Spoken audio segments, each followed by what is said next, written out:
Welcome back to This is VANCOLOUR. My name is Mo Amir, and we've been chatting with the council chairperson for the Squamish Nation, Khelsilem. Khelsilem, thanks so much for sticking around. Yeah, thanks for having me. So it took me a New York Times article to realize that we're doing something pretty unique in Metro Vancouver. Between the Musqueam, Squamish, and Tsleil-Waututh nations, these three nations have acquired 175 acres of land in Metro Vancouver that is being developed or in plans of being developed, with another 100 acres in negotiation. And apparently, this is not really happening elsewhere in Canada. It is quite unique. So what is it that the Squamish Nation and the other two nations are doing that other nations throughout the country have not been able to do yet? There's a mixture of ingredients. I would say first and foremost, the fact that these three nations, and you think of them as governments, we all have our own elections and we have our own administration and set our own courses and have our own interests. The fact that these three governments have chosen to come together and collaborate on, a specific type of project around economic development, reacquisition of land and creating economic wealth for the communities to support our social needs, that collaboration is a unique aspect of it. And then I think the other part of it is that because we're in an environment where, real estate and housing is such a common topic here, like try to go to a party and not have somebody talk about housing. Sure. That's also unique to Vancouver and BC. I mean, it's becoming more and more of a thing elsewhere, I think, now because affordability is going up there too. But it's been part of our sort of moment in Vancouver for what feels like 2 decades now. So there's the fact that land is worth a lot here. And so the acquisition of land creates the, I think, natural view of, well, what's the opportunity here? Right. I think in other places, land's not obviously as expensive as it is here. So this type of development, I think, is unique to Vancouver. Maybe it could be replicated in Toronto, but the difference here is you have 3 First Nations with reserve lands, like basically either in the city limits or like within the region. Right. A lot of the other places, I mean, Montreal has a few First Nations around it. And there are some work happening for some First Nations to acquire reserve land in urban centers, but it's still under negotiations. So I think the land piece is also a contributing factor, and that the communities have really come together to say, this is an opportunity we need to seize the moment on. And, it's those stories of I think about it in the terms of, you hear the stories of immigrant family moves here, starts a business doing XYZ. They turn it into this massive corporation. They hand it off to the kids. The kids then grow it to something else. And it becomes this huge business and wealth generator for their family, and all the descendants benefit from it.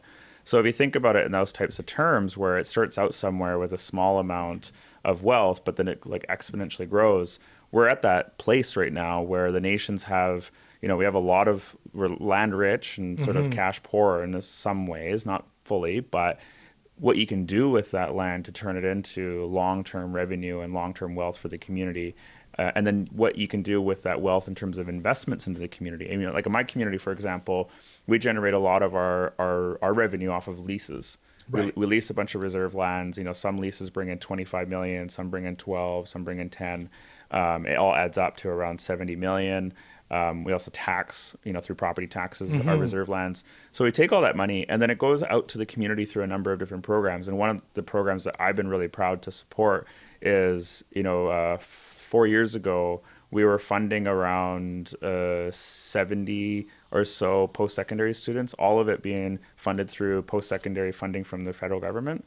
Today, we are funding about between 160 to 180 post-secondary students. And the difference between then and now is my nation and my council chose to use our revenue that we're generating off our land to pay for all those other students to go to school and get living allowances and tuition and all that. So we've made huge investments year over year into post-secondary education for our community. That's now paying off with those community members being able to go and attain careers at high levels, senior positions, high incomes. So we're starting to raise the income level or the average income level of our community as a result of that. And looking at wealth generation from different angles. Yeah, very impressive. I want to talk about one Squamish Nation project in particular. It's a high profile project, of course, Sanok.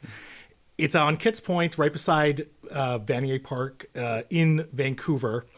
And the project is very ambitious because you have 11 acres of land. You're hoping to build 6,000 housing units. And what's interesting is it has political support from across the spectrum. You had former Vancouver Mayor Kennedy Stewart. He really come in favor of it. Prime Minister Justin Trudeau is doing the groundbreaking there. You recently had Conservative Party of Canada leader Pierre Poilievre really praise the project. And yet there are some in the community around that area that are concerned. And I think some of the concerns are fair because anytime you have a massive development like this, there are going to be concerns about what about schools and parks and sewage and transit. And I know that the Squamish Nation does have a service agreement with the City of Vancouver, but my question is, are those concerns addressed in the service agreement, or is it one of those things where you're saying, hey, this is our land, we're going to build what we build, and the City of Vancouver has to accommodate it, based on the growth? Right.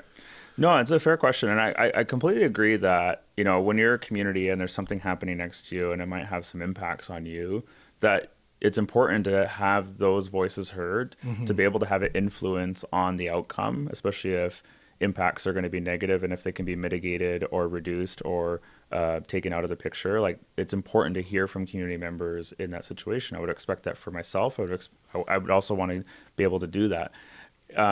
So the service agreement that we've signed with the City of Vancouver is a government-to-government agreement. It basically, in a bunch of fancy legal terms, establishes what services the city will provide to the site and what amounts the nation will be charged for those services. Got it. And then there's a whole bunch of arrangements around like how bylaws of the city will apply on the reserve, the enforcement of things like police and ambulance and fire and all that kind of stuff. Okay. And all that kind of stuff. And it includes things like library services and accounting for the types of civic services that you would normally pay through your property taxes. Right. So all of that's captured in it. But the other piece of it is the reserve lands have a particular boundary, and there's a whole bunch of infrastructure projects that are proposed, whether it's transportation, energy, waste, et cetera, that all of those are going to have to feed into the reserve site. So part of the service agreement also acknowledges that the City of Vancouver, as the jurisdiction once you leave the reserve line, has to do a whole bunch of work on that part of the land leading into it. So, you look at one of the proposals we have is we're looking at, it's one of the exciting parts of the project is it's 6,000 units and about just around 700 vehicle parking stalls, but around, a few thousand bicycle stalls. Right. So we're imagining it as a very bike-friendly development to get through and around Vancouver. And one of the projects that is contemplated is an expansion of the Burrard Street Bridge for a transit hub, but also some bike paths that would come down into the development. So all of that is actually within the City of Vancouver's jurisdiction.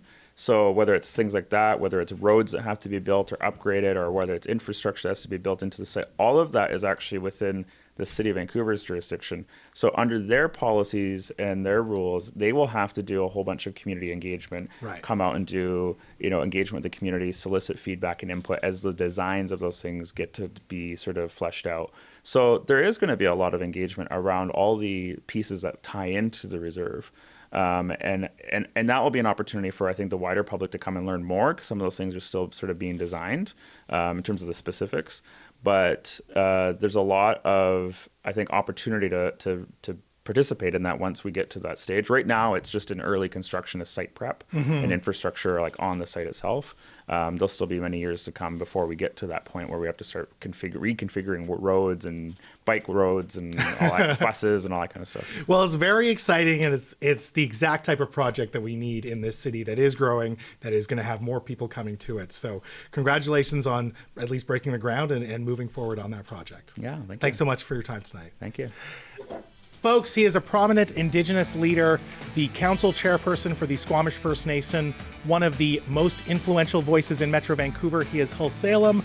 Now, after some business, I have some commentary that you, if you're a homeowner, are probably not going to like. But who knows? Maybe you'll see things my way.